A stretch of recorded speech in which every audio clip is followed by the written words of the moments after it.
దేవునికి మహిమ కలుగునుగాక.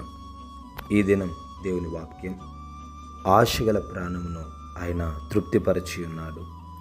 గమనించినట్లయితే గనక ఆశగల ప్రాణాలను ప్రభువు తృప్తిపరిచినటువంటి వాడు.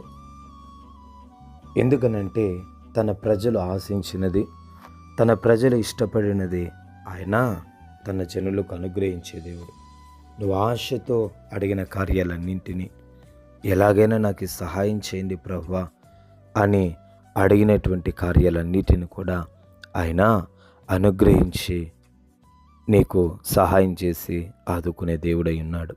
కాబట్టి గమనించండి ప్రేమైన దేవుని జనాంగమా, ఆయన నీ ఆశలను తీర్చే దేవుడు, నీ కోరికలను అంగీకరించే దేవుడు, నీ మనవులన్నిటిని కూడా విని వాటన్నిటిని కూడా నెరవేర్చడానికి సమర్థత, శక్తి కలిగినటువంటి దేవుడని నువ్వు ఎప్పటికి కూడా మర్చిపోవద్దు. నువ్వు అనుకోవచ్చు, అయ్యో నేను ఇదంతా ఆశపడ్డానే, ఇలా చేయాలనుకున్నానే, అలా చేయాలనుకున్నానే, బట్ నేనేం చేయలేకపోతున్నానని.